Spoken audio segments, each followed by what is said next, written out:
Salut à tous, aujourd'hui on s'occupe du Nintendo Switch. Alors qu'est-ce qui se passe avec celle-ci? Ne s'allume pas, 5 volts arrive bien sur le condo. Remplacement de la puce M92T36, donc en gros c'est la puce qui gère le contrôle USB-C. Alors je vais la brancher, hop, que je trouve le bon endroit. Et quand je le branche, je n'ai absolument rien qui se passe sur mon testeur, que ce soit dans un sens ou dans l'autre, j'ai rien du tout, donc on a bien un souci effectivement là-dessus. Je vais donc l'ouvrir complètement, finir de le parce que je crois qu'il est déjà à moitié démonté. Je vais finir de l'ouvrir, on va regarder un petit peu ce qui se passe, et on va essayer de réparer ça. C'est parti. Voilà, je l'ai ouverte, donc c'était facile à démonter parce qu'il manquait pas mal de vis. J'ai pas encore sorti la carte mère du châssis, par contre j'ai remarqué que la batterie n'était pas branchée, le connecteur pour la manette non plus. Ah, ça a l'air d'avoir été chauffé pas mal, j'avais pas vu ça, il y a du flux et tout, j'ai pas trop regardé, mais... donc ouais, on a un connecteur qui est un peu fondu, mais ça c'est pas très grave dans le principe tant qu'il ferme encore. Oh, il est un peu bloqué, mais ça devrait aller. Ouais, je pense que c'est le flux qui colle un peu tout, mais ça c'est pas très grave. La puce de charge a dû être changée vu les soudures, ça a pas l'air trop mal.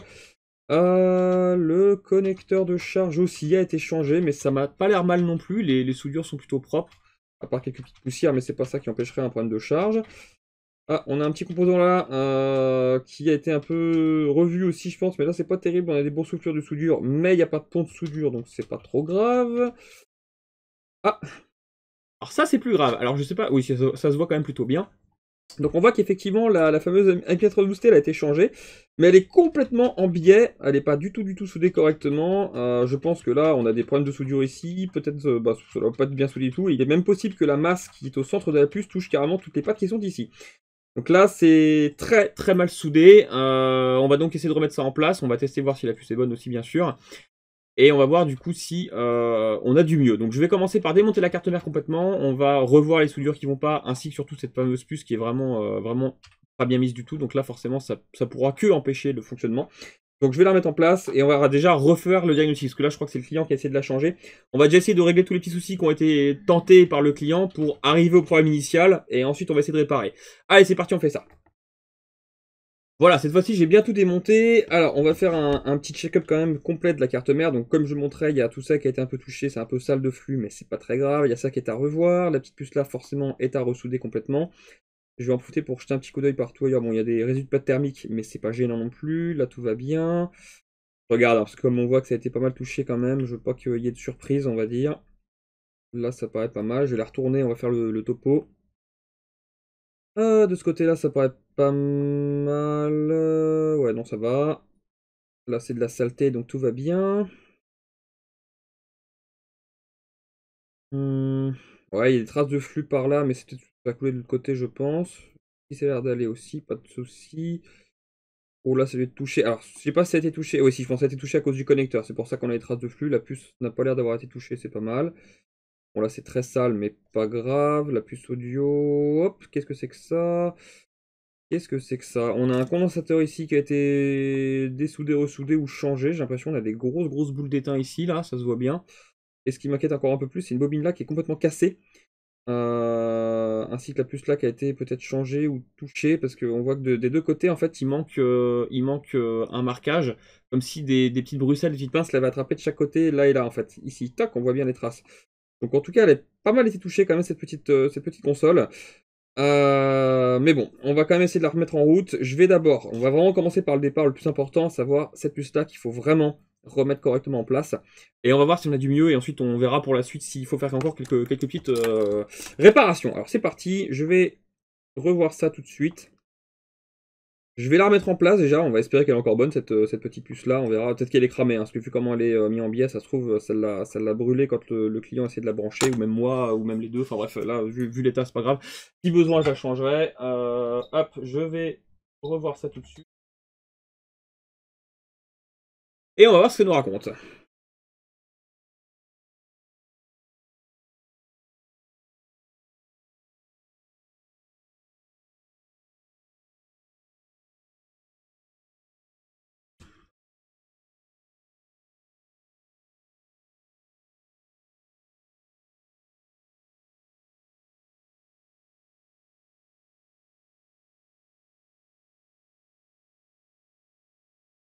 Qu'est-ce que c'est que ça?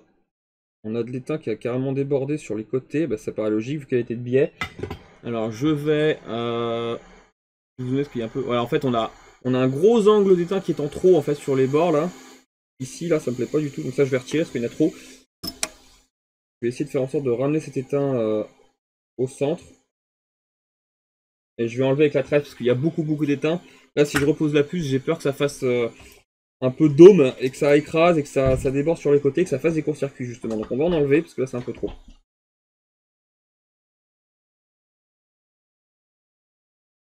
Voilà, beaucoup mieux, il en reste bien assez sur la puce. On va faire ça.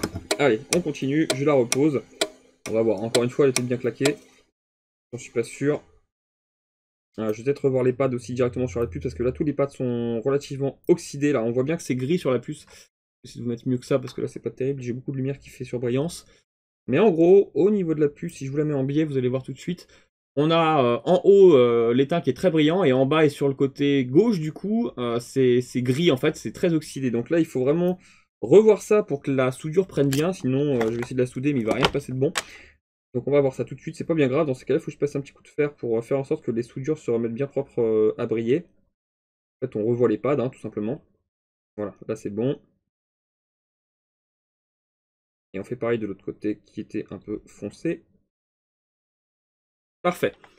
Alors, avec la lumière vous voyez pas trop, c'est vrai que c'est un peu juste, mais je vous la remets en biais. Voilà, là cette fois-ci on a des belles soudures beaucoup plus brillantes. Donc là si j'essaie de souder, ça va être beaucoup plus propre. Allez c'est parti, je tente de la reposer. On se trompe pas de sens. Il y a le point sur la puce avec la flèche qui est sur la carte mère ici pour ne pas se tromper de sens, bien sûr. Donc c'est parti. Hop, je remets pas de plus parce que là il y a vraiment ce qu'il faut. Je la centre dès le départ. Hop, parfait. Allez, on la soude. Je vais peaufiner les soudures si besoin vu qu'il doit manquer un peu d'étain. Et on va voir ce qu'on a de résultat, on va dire. On va voir si c'est mieux.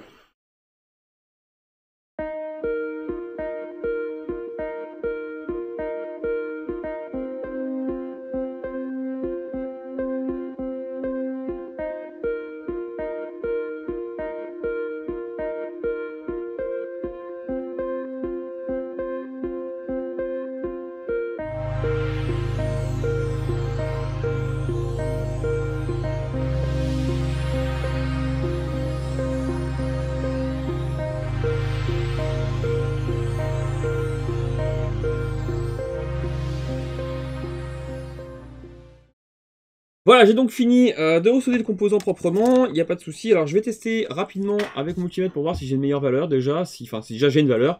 Je vous mets le multimètre hop sous le microscope. Voilà, en mode diode, c'est parfait. Donc on va tester les deux points d'entrée de la prise USB-C pour la puce M92. 400 ça me paraît bien, et l'autre 400 c'est pas, enfin 450 hein, j'arrondis. Donc c'est parfait, il n'y a pas de souci de ce côté-là, on est bon. Donc techniquement là si je branche, je devrais avoir un signal ou quelque chose qui me dit que tout va bien. Alors j'ai branché dans un sens, mais j'ai rien. J'essaye dans l'autre sens. Ah, là j'ai quelque chose. Là j'ai bien la tension qui va bien, donc c'est plutôt une bonne nouvelle.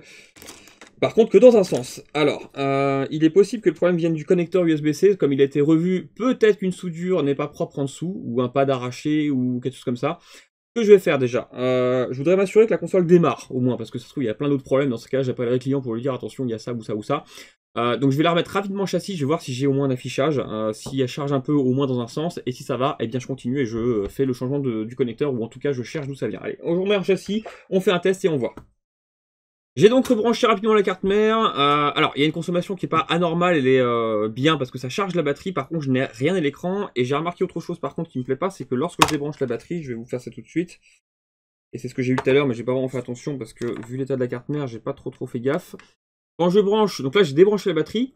J'ai donc une consommation qui forcément est plus faible, hein. Je suis plus à 400 mais à 0,074. Mais c'est quand même pas normal pour une carte mère de Switch. Normalement, quand on débranche la batterie, on est censé être à 0 quasiment.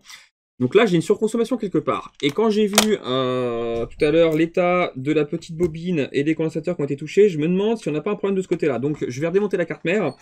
Rapidement, parce que de toute façon, il n'y a pas grand-chose qui est branché dessus. Et on va regarder ce que ça donne. J'ai pris une carte mère à moi pour pièce qui me permettra de prendre les valeurs. Et on va voir un petit peu ce que ça nous raconte. Alors, je remets le microscope avec le petit multimètre. Voilà, parfait. On est toujours en mode diode, donc c'est parfait, mais je vais peut-être me passer en mode continuité pour voir. Et je me resitue, en fait, voilà, là où ça me plaît vraiment pas, c'est pas joli du tout. Alors, je repasse en continuité, voilà. Je prends une petite probe et on va tester rapidement entre cette carte mère du client et la mienne. Alors là, je teste. Pas de court-circuit, enfin là en gros ça va. Là par contre, ça ne va pas, ça sonne. Je vais tester une de la bobine. Ça sonne aussi, donc là je pense que je suis en court-circuit. Je prends ma carte mère à moi qui sert de valeur, et donc de repère. Je reteste, au même endroit bien sûr. Donc là ça va être la masse. Là ça ne sonne plus par contre, donc ici c'est le navire courant je pense, et là ça ne sonne plus non plus. Donc j'ai bien un court-circuit sur cette ligne-là, c'est ce qui je pense empêche la console de démarrer et du coup de nous faire un bel affichage, parce que forcément il y a une tension qui ne doit pas être présente. Donc il va falloir que je travaille ici donc sur la carte mère défectueuse, hein, donc sur celle-ci cette fois-ci. Je vais donc injecter du courant ici sur cette ligne-là ou sur la bobine, hein, l'un ou l'autre. Je vais y aller tranquillement. Ici, je crois qu'on est censé avoir du 3V3. Je vais injecter du 1V pour pas prendre de risque sous la caméra thermique. Et on va voir sur un de ces composants-là qui se met à chauffer ou ailleurs. Mais en tout cas, il y a un court-circuit. Bon, déjà, la bobine, elle est vraiment pas jolie, mais c'est pas elle qui provoque un court-circuit parce qu'elle n'est pas reliée à la masse, hein, ça n'a rien à voir. Mais peut-être qu'un des condensateurs ici est pas beau. Peut-être que la puce là est mal soudée ou claquée. Enfin, on va voir. Donc, je vais tester rapidement sous le microscope et la caméra thermique, pardon. Et on va voir un petit peu ce que ça nous fait. On est donc sous la caméra thermique, je vais injecter du courant sur la ligne qui me plaît pas trop, je vais mettre sur le petit condensateur qui est ici. Alors oui, j'ai vu quelque chose, alors j'ai bougé, mais j'ai vu quelque chose rapidement. J'arrive à mettre bien. Voilà, donc la puce PI3 USB, celle qui gère en gros l'affichage sur l'écran quand on branche au dock, elle est je pense en court-circuit et elle est claquée. Donc je vais la retirer, parce que ça n'empêche pas le démarrage de la console, je vais la retirer pour voir si la valeur revient normale et si j'ai un affichage cette fois-ci sur l'écran. Allez, on fait ça. Allez, c'est parti, on retire cette petite puce en espérant que on va se rapprocher du but pour avoir au moins un affichage, parce qu'il y a quand même du boulot.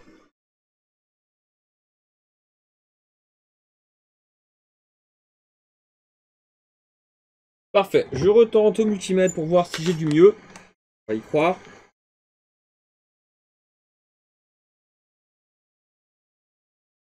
Ça va être bien, mais je crois que c'est mieux. Je n'ai plus de court-circuit ici, parfait. Alors par contre ici j'ai toujours un court-circuit. J'en ai réglé un, il en reste encore un. Décidément il y a beaucoup de problèmes sur cette carte mère. Et là vu les têtes de la bobine, je pense que je vais carrément retirer la puce qui est ici pour voir si mon court-circuit s'enlève. Parce que je vois bien que la puce a été touchée. Je pense que la personne qui a touché à cette console a vraiment fait ça un peu trop vite. Donc je vais retirer celui-ci pour voir, parce que je pense qu'en dessous c'est pas joli du tout, j'aime pas ça. Je changerai bien sûr la bobine parce que là clairement elle me plaît pas, mais je voudrais au moins retirer tous les courts-circuits avant. Il y avait des ponts de soudure. Je pense que c'est pour ça qu'on avait un gros court-circuit en dessous. J'ai des ponts de soudure ici exactement. Ici, là, on voit les ponts de soudure. C'est vraiment, on a 3 billes qui sont liées ensemble, donc c'est pas normal du tout. Je vais retirer l'étain qui fait le pont de soudure. Et on va voir si le court-circuit disparaît. On va espérer que cette fois-ci, on va se rapprocher du but. Parfait. Est-ce que je suis encore en court-circuit ou pas? Plus de court-circuit, ça y est, on avance, on avance. Alors, je vais replacer les composants. Je suis pas sûr qu'il soit mort. Avec un peu de chance, il était juste relié à la masse. Et du coup, forcément, il n'y a rien qui pouvait fonctionner. Mais peut-être que le composant était encore bon. Donc, je vais le rebiller, le ressouder, voir si j'ai un court-circuit qui revient ou si les valeurs reviennent à la normale. Et on refait un essai. Allez, on fait ça.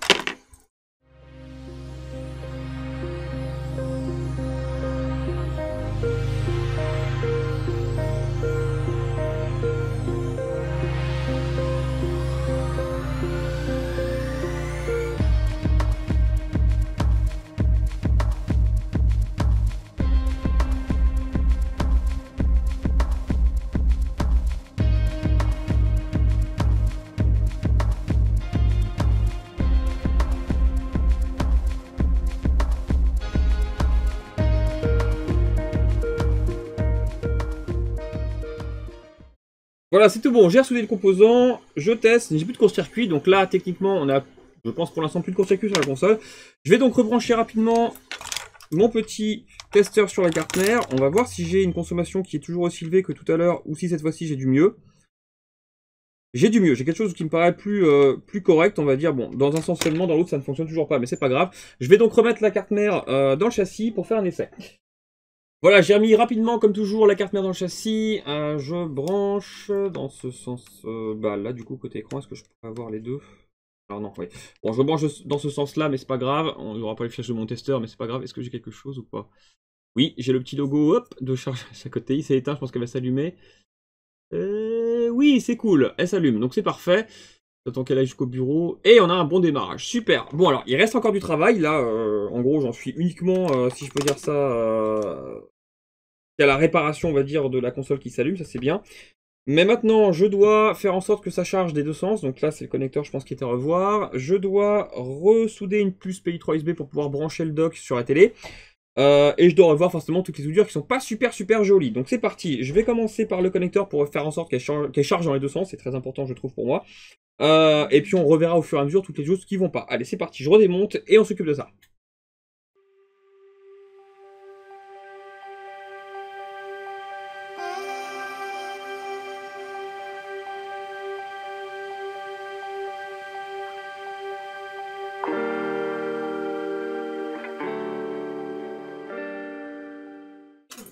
Voilà, j'ai donc dessoudé le connecteur et comme on peut s'en apercevoir, il y a de l'étain sur la partie du coup du dessus. Je vais vous montrer ça avec un petit tournevis.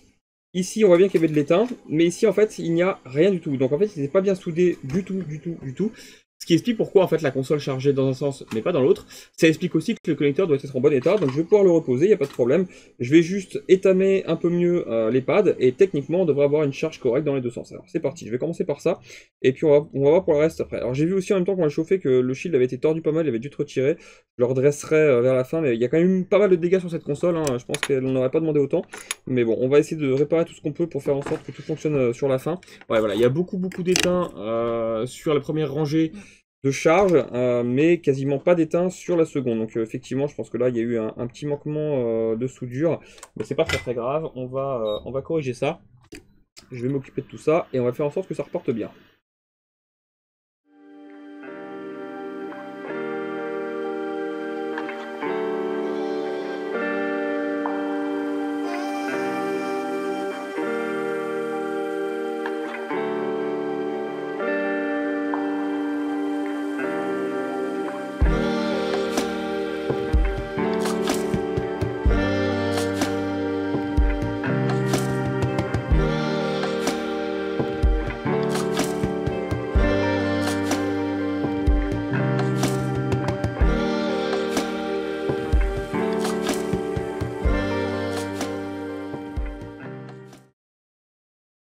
Voilà, j'ai donc fini de ressouder rapidement le connecteur, donc je peaufinerai après un petit peu plus pour le fixer correctement. Je vais attendre que ça refroidisse un peu, parce que là c'est très chaud forcément. Et je vais faire un essai pour voir si cette fois-ci j'ai une charge dans les deux sens, parce que les pads étaient vraiment très beaux, hein. Au niveau de la carte mère, il n'y avait rien d'arraché, le connecteur était très beau aussi. Mais il y avait, je pense, une ligne, la ligne la plus à l'intérieur, qui manquait un peu d'état. C'est le coup classique, c'est vrai que c'est jamais vraiment évident de souder ça quand on n'est pas trop habitué. Donc je vais refaire un test avec mon petit testeur qui est juste ici. Et on va voir si par chance, cette fois-ci, on a une charge correcte dans les deux sens. J'attends un tout petit peu que ça refroidisse encore un peu, parce que c'est vraiment chaud, ce qui est normal. Comme c'est des gros connecteurs, on lésine pas trop sur la chaleur à cet endroit-là. Alors, je teste dans un sens. Bon, là, j'avais déjà une charge dans un sens, donc là, ça change rien, c'est normal. Je teste dans l'autre sens. J'ai une charge dans l'autre sens, donc on a réglé le troisième ou quatrième problème. Je sais plus ce qu'il avait exactement cette carte mère tellement il y en avait, mais au moins on avance. Alors c'est parti, je continue. Je change le petit composant, le fameux PI USB 3. Ensuite je revois toutes les soudures qui me paraissent vraiment pas très jolies, sans que ce soit propre. Je nettoie toute la carte de tout le flux qui reste, parce que vraiment était dégueulasse. Et techniquement, on a une console qui fonctionne bien. Allez, c'est parti, je termine.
Voilà, j'ai donc fini de tout nettoyer, revoir les petites soudures qui ne me plaisaient pas. J'ai changé du coup la fameuse bobine qui était ici qui ne me plaisait vraiment pas. Donc on a une carte mère, bon c'est pas parfait mais quand même beaucoup plus propre que ce qu'on avait au départ. J'ai revu du coup la PI3 USB, j'ai vérifié rapidement, j'ai revu le connecteur, la petite M92 c'est tout bon, la puce de charge pas besoin, j'ai revu le petit loquet qui était bloqué par le flux, c'est bon aussi. Donc cette fois-ci je remonte et on va faire un test global, mais je pense qu'on va y arriver, ça devrait fonctionner. Elle revient de loin mais ça devrait le faire. Allez c'est parti, je remonte tout. Voilà, c'est bon, c'est reparti. Donc celle-ci, j'ai galéré un petit peu parce qu'il y avait pas mal de choses qui avaient été touchées, mais ça y est, on a le tactile, on a le son, il y a tout qui marche. Donc c'est parfait. Je vais finir de remettre la petite manette, de la charger à fond et je pourrai la renvoyer. Allez, à la prochaine! Si vous souhaitez faire réparer votre matériel, n'hésitez pas à cliquer sur un des liens en dessous de chaque vidéo YouTube. Vous avez notre site internet afin de cliquer sur le lien réparation et de remplir le formulaire pour envoyer votre appareil. Vous avez aussi tous les tarifs qui sont accessibles sur notre site.